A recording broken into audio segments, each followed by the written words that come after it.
From Memorial Stadium in downtown Charlotte, North Carolina, a sellout crowd on hand for round 9 of the AMA's Supercross season.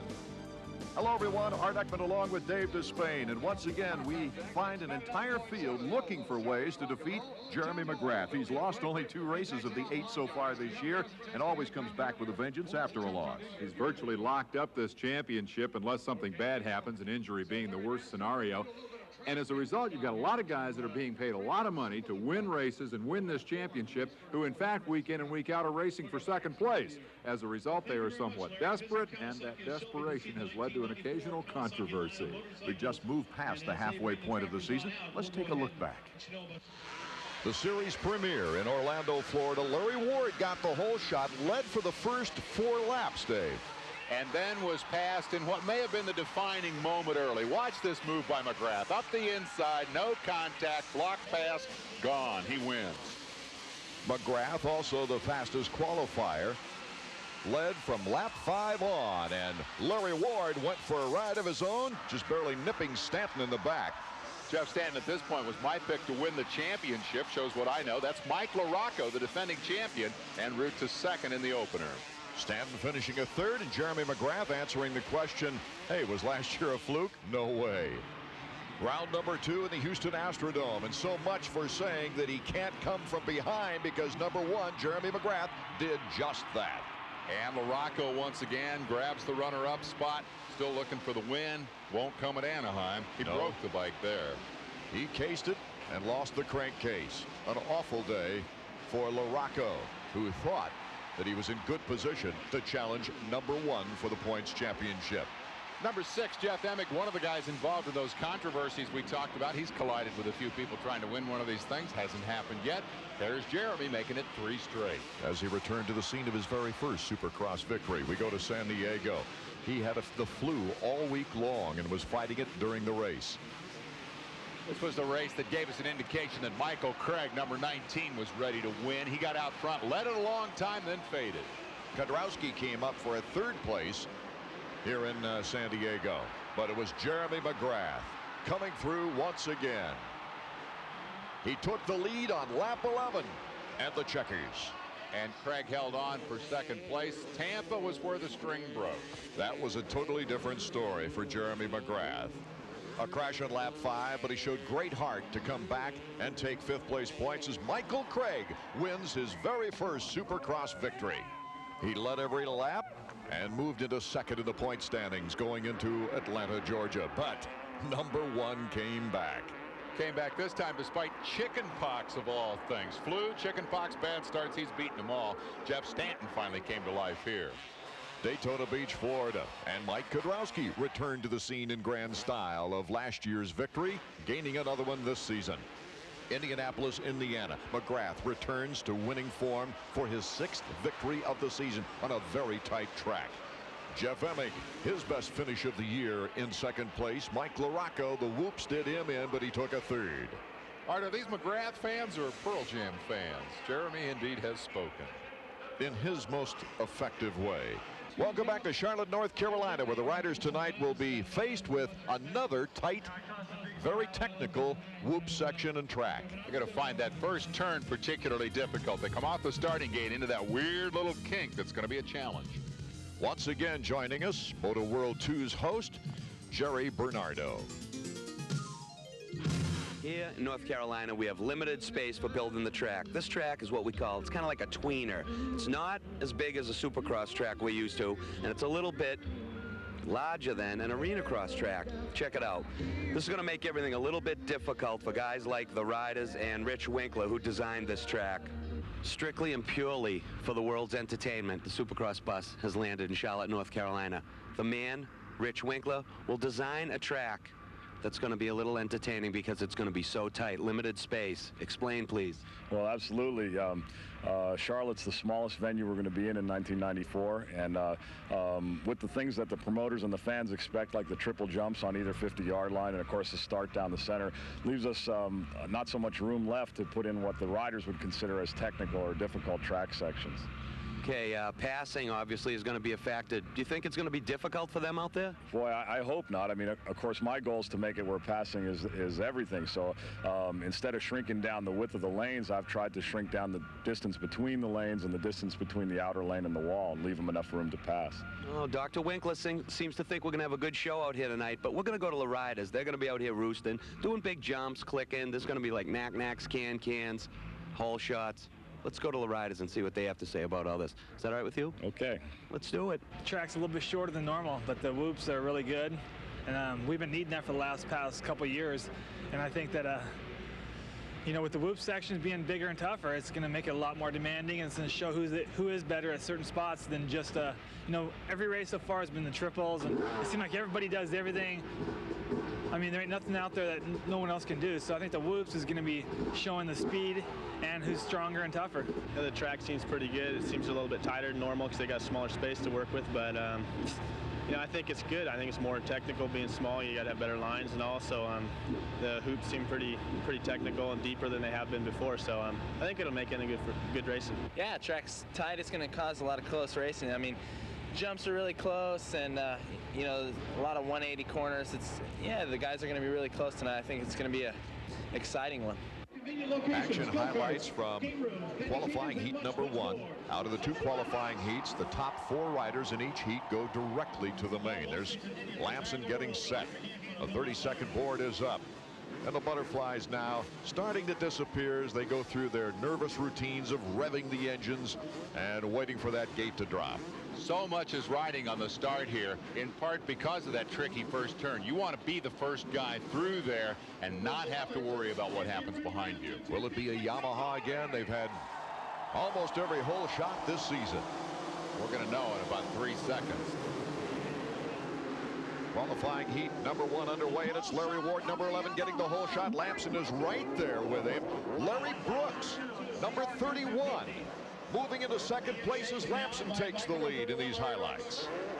Good start for Lamson. He held his line through there, got off the gate pretty well, and actually managed to get around Brooks, who immediately ran into trouble. And right here it happens. He was running a good second for 3 laps before going down, and the 2 Kawasaki's then moved up a notch. Mike Kedrowski, number 3, and number 7, Mike Larocco. See how tricky the whoops are. You get that front wheel wrong, then the rest of the motorcycle just follows. Wrong is wrong, and you're on your head. Larry Ward in 4th, number 11. Steve Lamson, though, establishing the fact that he was the fastest qualifier of the evening, breezes to the easy checkered flag with Kedrowski, Larocco, and Ward going directly to the main. First time ever as fast qualifier. Might this be the breakthrough night for Steve Lamson? Still looking for his first win. Let's go to Jerry. All right, Steve Lamson, I don't know if it was my little pep talk or your awesome riding that just led you to that victory. Let's hear it in your words. Yeah, I said it had to be a little bit of you and a little bit of myself. I just went out there and got the whole shot and rode smooth, never looked back. You're going to do that again in the main. I mean, you were styling through those whoops, just staying up on top, and rumor has it they're kind of tough. Yeah, it is. That's probably the most technical part of the track, so I'm going to just go out there and give it my all and get a good start and hopefully win. The second qualifying heat featured riders like Emig, Craig, Swink, Stanton, and number 1, Jeremy McGrath. And the example of that tight first and second turns comes into play here in qualifying.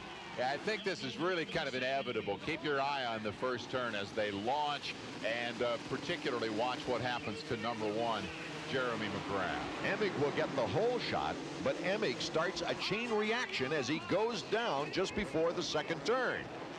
And it is a cavalcade. Everybody behind him ran into him, ran over him. Lots of, you see number 15, Eric Kehoe there. Somewhere in the bottom of that is number 6, and right on top, number 1.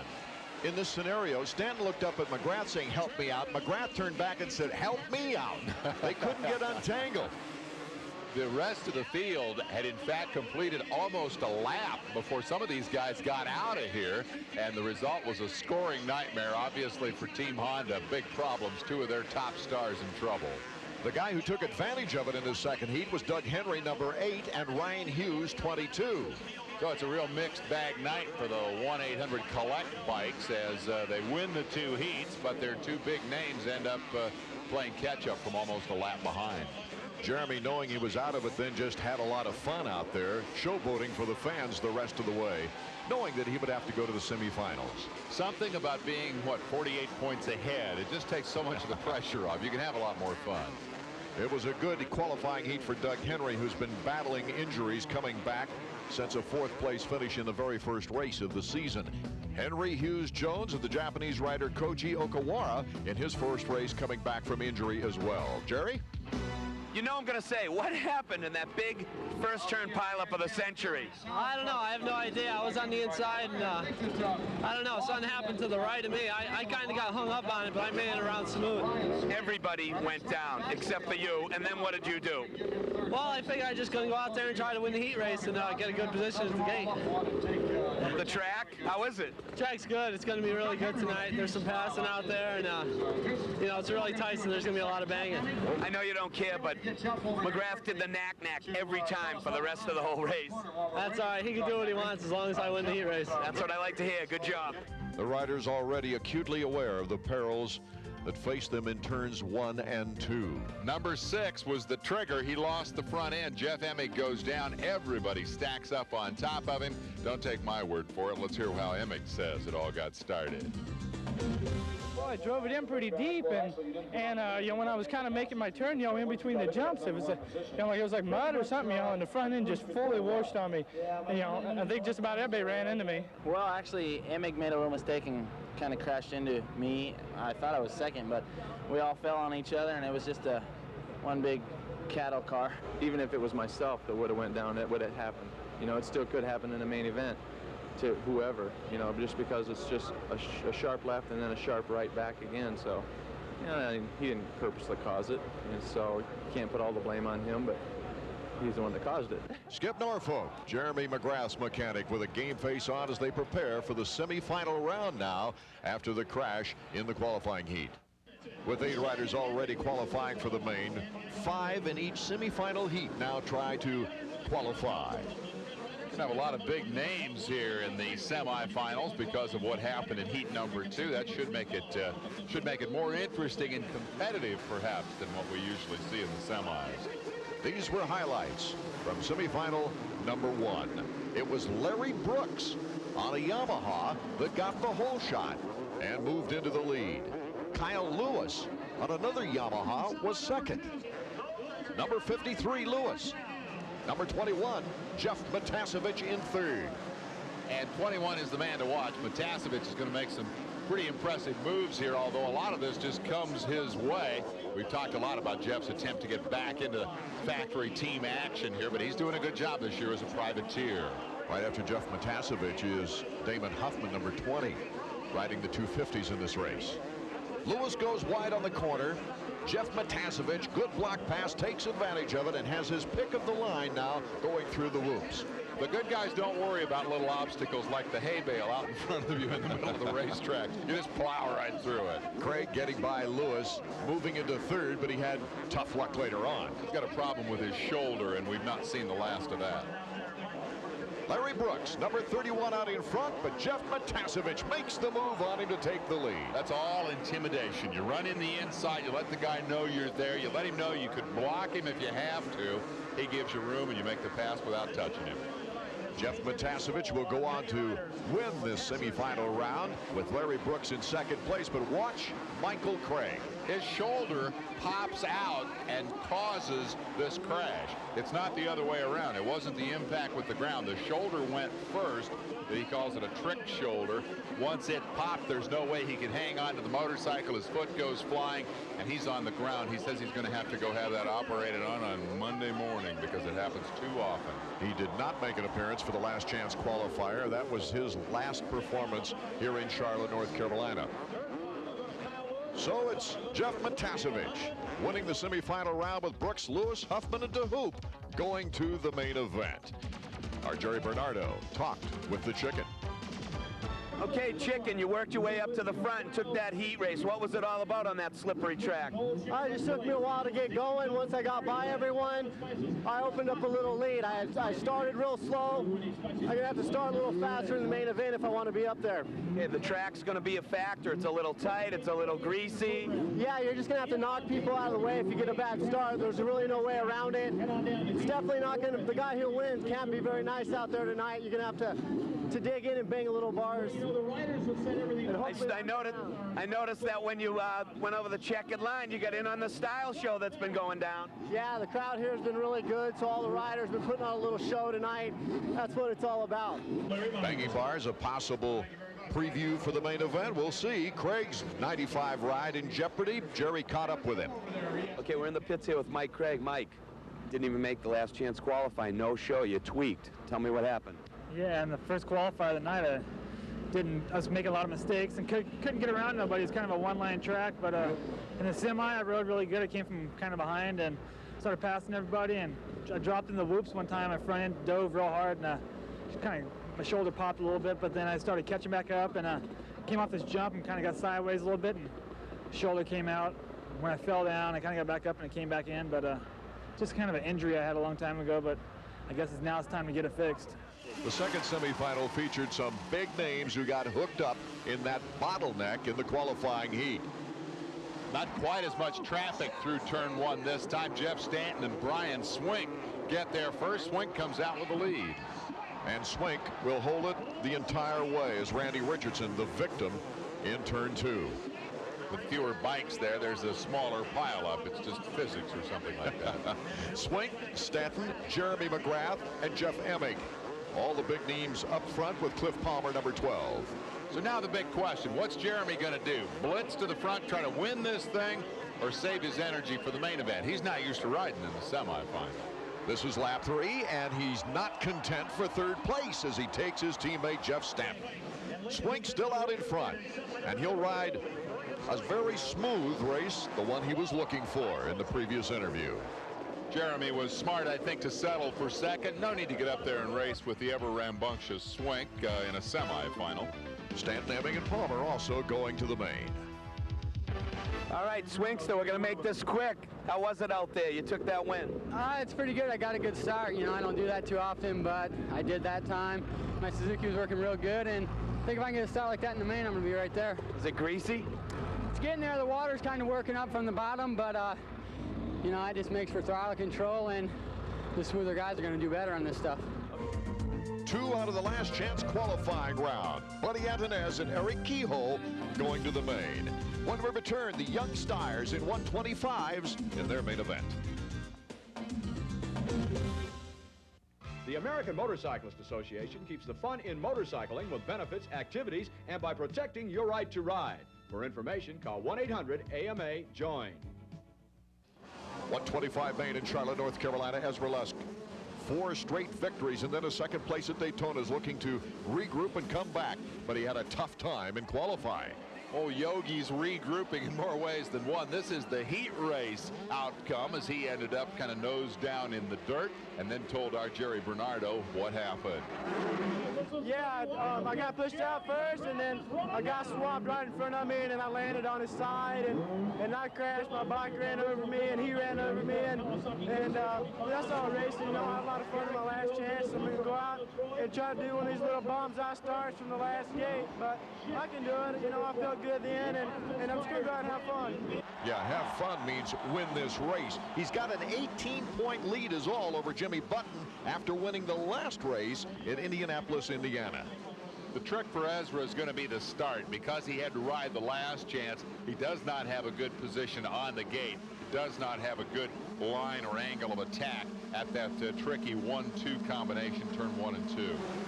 Ezra Lusk known for great starts, and he gets another one here in Charlotte, North Carolina. Number 17 on the outside. Greg Rand, number 740, cutting in second place, and another bottleneck there. Davey Yezik is down, number 46, and everyone else trying to get around him. Remarkable that Ezra Lusk was able to get that terrific hole shot from really not a very good starting spot on the gate. Good move. Greg Rand from Hillsborough, Ohio, in second place right here. But coming on strong is Jimmy Button, and Button, you see him, he drops out of the sky on a great move, making the triple. Oh, man, if you're going to pass somebody, pass them spectacularly. Rand has got to realize he is in fast company, but look at this. The kid comes right back. Great. Rand putting a challenge to Button. Button really needs a win here to show confidence in tightening up the points race. We talked about Michael Craig's trick shoulder. Remember, Jimmy Button has one, too. That was seemingly his downfall at Daytona, although he overcame it, came back and won the race. Now his problem is number 92, Mike Brown. Mike is really aggressive, and he's going to try to get around Button. Brown has gotten stronger each week. A fourth in the last race, 2 fifths, and a 6th as we go back. Once again, the big jump there by Button, but it didn't work as he tries to get around Greg Hu. Number 740, Greg Rand, finally gives up the position to Jimmy Button. Folks around Hillsboro, Ohio are not surprised to see this move by number 740, but this is definitely the best he's ever performed in Supercross. And incidentally, way back in the pack, you can't see him in the camera, number 33, Robbie Raynard. He was 7th from last after the 2nd lap and is really struggling with this course. Been a very difficult night for Robbie. It's been a difficult season for the young superstar of Team Kawasaki. Hey, when you're 16 years old, this is definitely an intimidating place to race. We've got a good lineup now as Lusk is out in front. Jimmy Button. There's Rand and Brown fighting it out back in 3rd. And look at the whoops. They've started to wedge out a little bit now. And so there's about 2 lines through the very difficult section as Brown takes to the inside, but Rand comes right back, goes off the track, and Brown takes the lead there. Brown made the mistake when he tried to square that corner. Rand halfway up the next straightaway bobbled, and it's a position change in the top 5. Picking up the action in Charlotte, North Carolina, the 125 main. You see Ezra Lusk in first place, being pressured by number 34, Jimmy Button, and Lusk goes down in the whoops. Button gets hung up. That's Brown 92 to the inside. Button back up again and cuts the corner. Rand 740, Ferry 28, all getting by Ezra Lusk. He's not in bad position, though, to make a podium run here as he gets into it pretty quickly. Take another look, Dave. Watch the front wheel. It caught the face of one of those whoop-de-doos, and the bike just flipped over right on top of him. Yogi took a pretty good shot there. He's back on top of it. Obviously didn't ring his bell, but he's got his hands full with Mike Brown. Brown, number 92, makes the move inside on Yogi. Yeah, I wonder if Button got a little rubber burn up near the nose on that one, too. He was appeared to be in perfect position. He had caught Lusk and was right there on his rear wheel. Proved to not be such a hot spot when Yogi fell right in front of him. Brown is really looking strong. I wonder if he can challenge now. As Ferry's in 2nd place, Jimmy Button in 1st place. He'll have his hands full with Ezra Lusk in this battle for 3rd. I think Brown's racing the guy behind him. He may be able to put together the kind of laps he needs to run down the leaders, but that's going to be very difficult. I think it's more likely that Lusk will push Brown than Brown pull Lusk. The riders out in front are starting to pull away from 3rd and 4th. See how Ezra came short on that triple? I'm not sure he's 100% after that crash. I might want to revise my earlier opinion. Brown has looked very strong in the early going in his races and has held on for good single-digit finishes. Jimmy Button, however, is out in front and has looked very, very fast this year. This is the guy who has really impressed me in the 125 class. Sure, you're impressed with Lusk, but after 3 years in the division, you expect Ezra to be fast. You're not surprised to see him winning week after week. What Button has done is overcome a whole series of bad starts early in the year, and in the process seems to have found the speed to challenge Lusk, to beat Lusk at Daytona, now apparently to beat him here tonight. Yeah, great points in 3 second-place finishes, a 3rd and a 4th. Beside that win at Daytona to keep him very close to Ezra Lusk. He's looking for a win here tonight in Charlotte, North Carolina, though. Pays 25 points to win one of these things. Lusk had an 18-point bulge coming in. A bad run here tonight, it tightens it up a bunch. The point is, one bobble between either of these teammates, and this thing could turn over. Well, it would be important for Brown to keep Lusk off the podium, and that's what makes this particular battle so interesting. Robbie Raynard, you see the bike right behind these two, has been lapped. 20 and 18, the point differential between third and fourth. Ezra needs those 2 points. Brown, of course, just a bulldog, isn't going to give a position to anybody. So you've got 2 separate races. You got number 34 Jimmy Button out front racing with Tim Ferry, and now you got Lusk trying to get around Mike Brown. I don't think those two are going to merge. I don't think these guys are going to catch the leaders, but I'm not going to make any predictions about whether Lusk will get around Brown. He's tough. And Lusk battling for the podium spot. Number 92 Brown, 17 Lusk. Lusk involved in a crash earlier as they head for the whoop section. Lusk is putting on the power on the inside. He's got the wheel and the bike now in front of Brown, but Brown taking the shortcut. Oh, nice move. Lusk. Oh, what a battle for third. Great battle. Terrific position swapping. Lusk tried to make the move in the same spot where he crashed, a sign that he refuses to be intimidated. But look how tough Mike Brown is. Just quickly, you saw them lapping number 740. Greg Rand got into trouble after running in the top 3 early. Now he's a lap down. Lusk still trying to pursue Brown. Brown gets his pit board there, and an excited mechanic tuner telling him to step it up a bit with Ezra Lusk right on his tail. Been a while since Brown's been on the podium. Boy, he left the door open there, didn't he? What a block pass by Ezra. Yes, he did. And that may be it. Lusk has got the kind of gap that he needs, I think, to get away from Brown, and Mike just left the door wide open. I'm surprised at that. He'd been covering that line pretty well. We're on the final lap, and Jimmy Button, number 34, looking for his 2nd victory of the year, is out in front and has a good lead on Tim Ferry. Button's going to whack about a 3rd off of Ezra Lusk's point lead here with 3 races to go. This thing is not over in terms of the championship. Another bad night for Lusk, and number 34 could win the whole enchilada here. Great friends off the track, teammates. They socialize together, but become so competitive when they get out of the racetrack. Jimmy Button, his 2nd victory of the year, and Tim Ferry equaling his best finish of the season in 2nd place. Ezra Lusk wins the battle for 3rd. He's on the podium. What a great race for Jimmy Button. Boy, he's so pumped. Momentum is so much a part of this game. He spent the early season having to pass an awful lot of people. Now that he's getting the starts, Jimmy Button has become a very formidable force in this series. Chad Pedersen moving into the top 5 after winning a heat race, and here you see the top 10. Let's go to Jerry and a very happy Jimmy Button. All right, Jimmy Button, you must be so stoked. 2nd win of the year. They're going to see it on tape later on. Let's hear about it. You get a little horror show in the whoops behind Ezra. In your words. Yeah, I'm just pumped. This is my 2nd time winning in Charlotte. I'm stoked. The crowd is great. My Suzuki did one hell of a good job today. I got a decent start. I got into 2nd, got on Ezra. I reeled him in. I was going for the pass.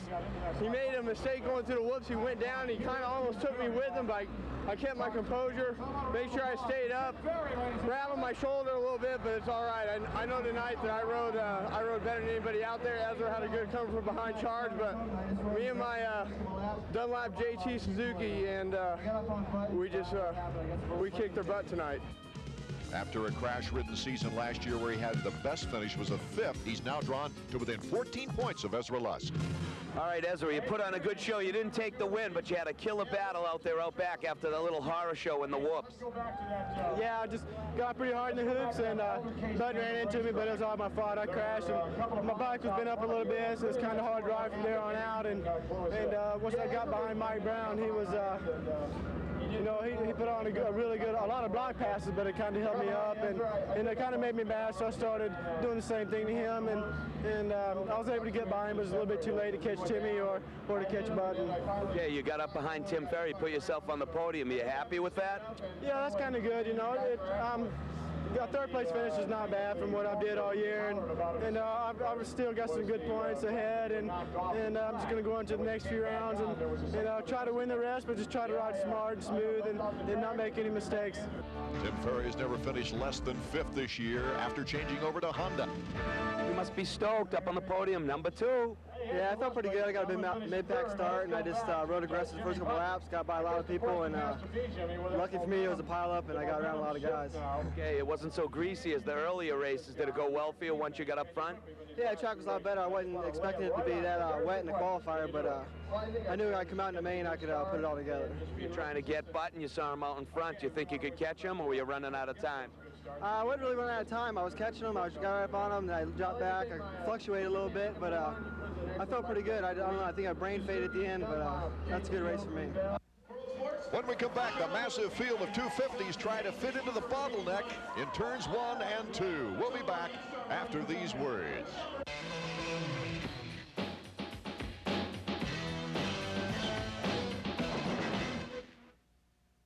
The American Motorcyclist Association keeps the fun in motorcycling with benefits, activities, and by protecting your right to ride. For information, call 1-800-AMA-JOIN.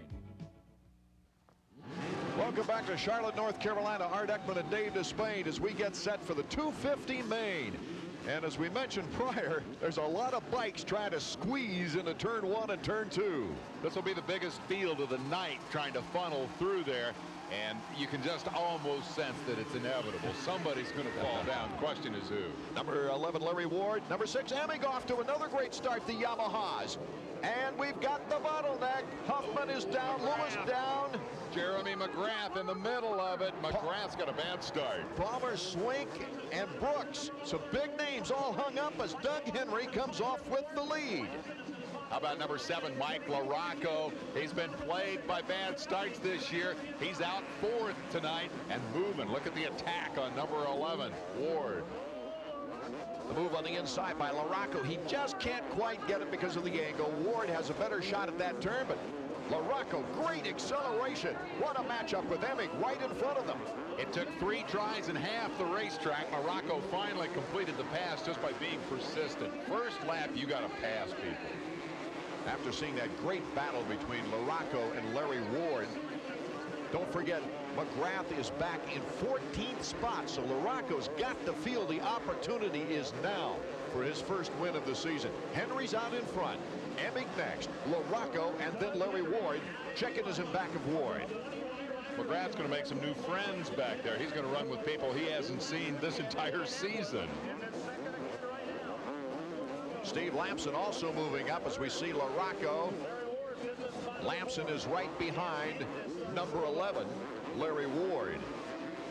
Ward's in trouble there. He got a little offline going up over that jump and will probably end up losing a spot. I was about to say he's kind of racing for the home fans here. He's originally from Washington, but he's been living in the Carolinas now for several years, so this is the closest this place comes to his house. Out in front is Doug Henry. He's looking for his first win in 250 Supercross. Emig, Larocco, Lamson, and Mike Kedrowski now has moved up into 4th.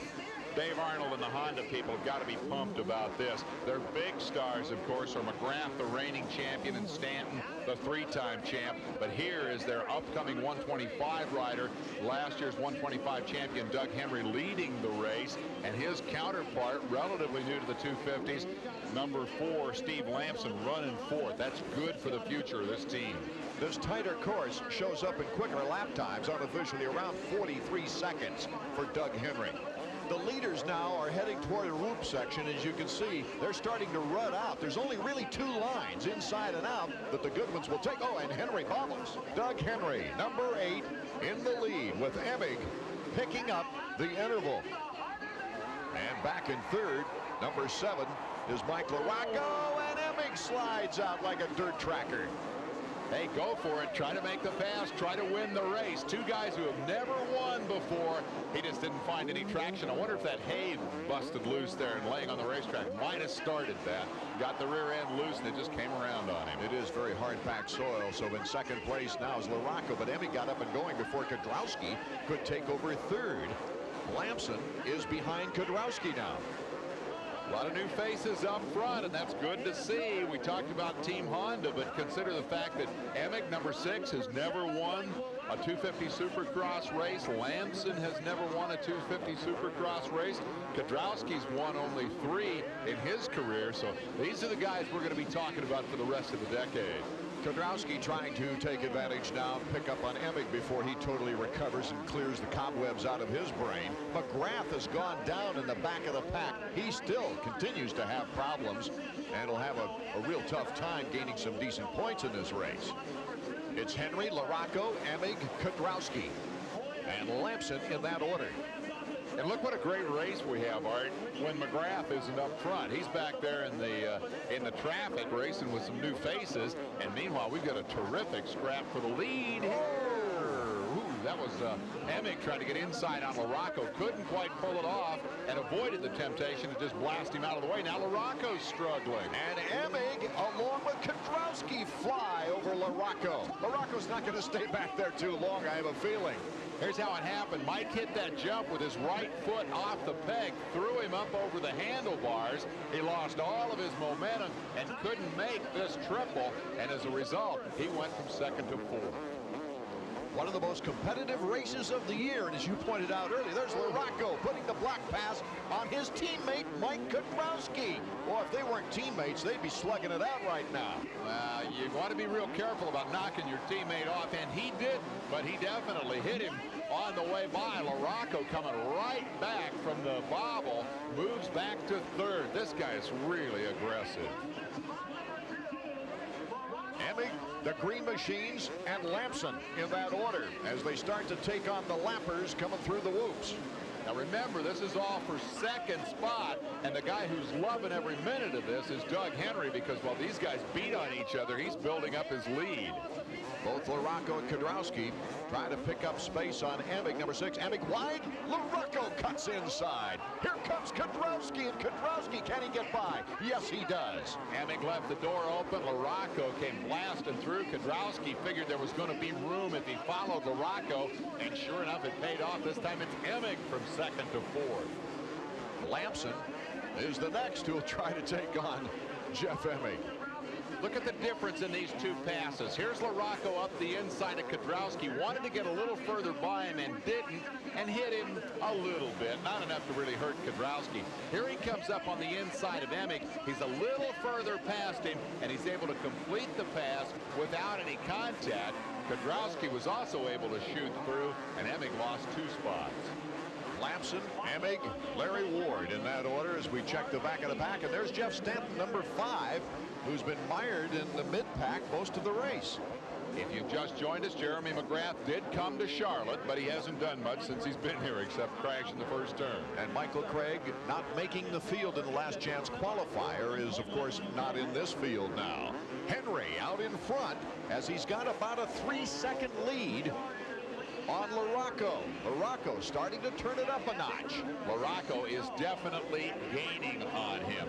Free of the traffic, Larocco is cutting a lot quicker laps than Henry, and if Doug can't get back on the pace pretty fast, he's going to be in big trouble. Yes, it's now varying between 1 and 2 seconds behind Doug Henry. Note, too, that Larocco has Kedrowski there with him to kind of push him. Larocco is the man to watch right now. And it looks like he's got the determination. He's stepping it up. Henry trying to stay out in front. Mike Larocco Sr. giving the encouragement in the pit board saying, do it. I think it said on the, yes, do it. Do it now. He's been doing it all night. He got the good start for the first time, and he's not about to let that opportunity get away. Mike Larocco wants around number 8, Doug Henry. Mike Larocco wants to win this race. He hasn't had a victory since the opener of the '93 season, a year and a half ago. Here he comes. We've got the challenge now. Henry and Larocco. This is such a tight track. Will Larocco pull this bump? Big bump. Henry goes down. Kedrowski passes. A lapper passes. And Henry is not only going to lose number 1, he's off the podium by a big margin. He can't get the bike started. And there's Mike Larocco. Well, he warned us at the beginning it was going to be a bar banger. Here he comes, and he just basically knocked him off. It takes aggression to get around on a tight track. I wonder what Henry will have to say about this. Of course, the other side of that is that Dale Earnhardt became a household name, making passes like that in stock car racing. It's what you got to do on a tight racetrack. Well, we haven't seen much of number 5, Stanton, since he got held up in the first turn, and Larry Ward makes the pass. 5th place. Tight whoop section is the key to speed or disaster. We've seen it all night long. Ward really got through there in a hurry. He looks determined to hold off Stanton. His best finish of the year was a third at Anaheim. He's had 4 top 10 appearances so far this season. And he hits for that big rut, and that big rut's been a problem. He goes down, the front wheel just hooked. That's exactly it. He hit the rut wrong and found himself on the ground. What a bummer. He really didn't need that tonight. He's had a pretty good season going. I think that's what happened to Mike Larocco earlier when he had problems in that same turn. But right now, Mike Larocco has no problems to speak of as he's out in front. Looking around Cliff Palmer, putting a lap on him. Speed, speed, speed. We always see Larocco go fast. We always see these blazing lap times. But look what's happened there. Mike Kedrowski's caught him. Meanwhile, here's Jeremy way in the back. Jeremy mired in the mix of also-rans most of the race. But he has come up into the top 10. Show him in 9th spot now, Art, and that's after 2 fall downs, one in the first turn that took away the opportunity to win the race, and then he fell off again trying to catch up. Okay, now Kedrowski trying to challenge his teammate Larocco. This thing may not be over yet. I think Kedrowski's got a little Daytona spunk left here. Toward the end of the race now in the 250s from Charlotte, North Carolina. Larocco in front, but Kedrowski is not giving up. There's Shane Nally, Kedrowski's mechanic, giving him some encouragement now as this race is winding down. He's running out of time. He's got to ride a perfect lap here to get to Larocco. See the gap? What is it? 3, 4, 5 bike lengths through that whoop-de-doo section that's been the nemesis of many here tonight. Larocco's going to be tough to beat. You notice, Dave, Larocco took the outside slingshot move to go into that finish line jump. It'll be interesting if Kedrowski can pick up any space if he does take that same turn. He's going to have to really make a charge here, Art. It's one thing to catch Larocco. It's another thing to get around him. I think he might be able to catch him, but I don't know if he'll ever make the pass. Let's see what the gap. That's just too much distance. The track really getting rutted up right now as well. Larocco and Kedrowski headed for the whoop section. This could be a telltale story right here. Kedrowski picking the same line, coming up tight with Larocco. Larocco, he goes to the inside, protects his lead. Kedrowski can't get around him. It's Larocco with a great ride by Mike Kedrowski as well. Lamson will get his best finish of the year and first podium finish in 3rd. Lamson very consistent, steady the entire race. And of course, all of this at the expense of Doug Henry, who had his best opportunity ever to win one of these things, and Larocco knocked him out of the way. Give Jeremy McGrath some credit, though, coming all the way back from, 14th to 7th place, and protects some valuable points now as he looks for a runaway in that points chase.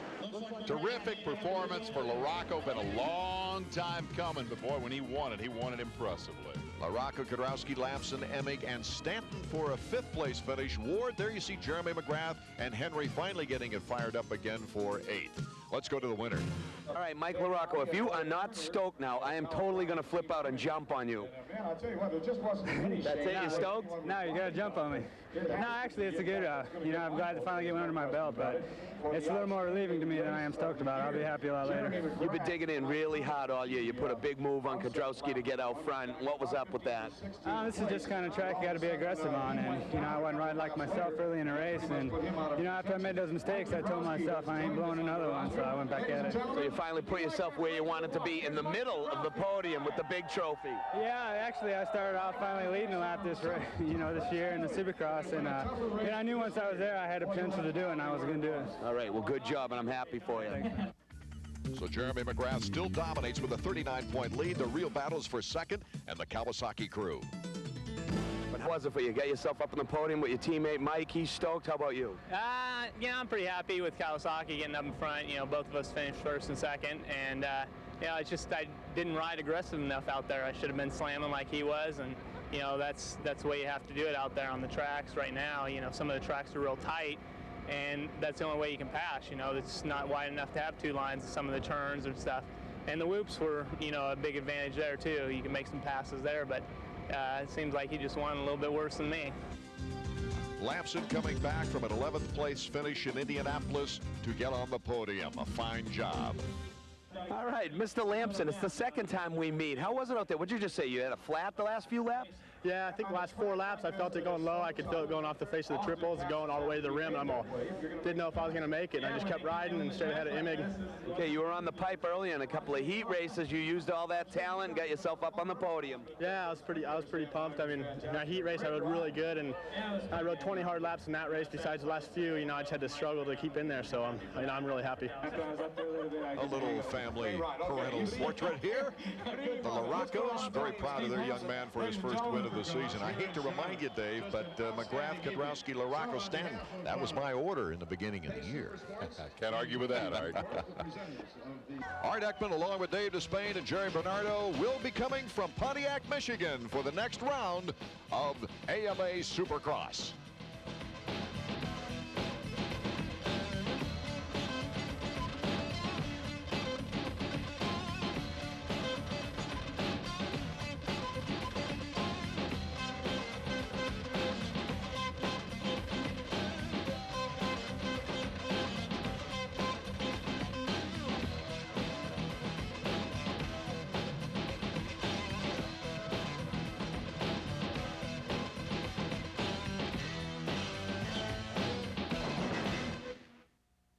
The American Motorcyclist Association keeps the fun in motorcycling with benefits, activities, and by protecting your right to ride. For information, call 1-800-AMA-JOIN.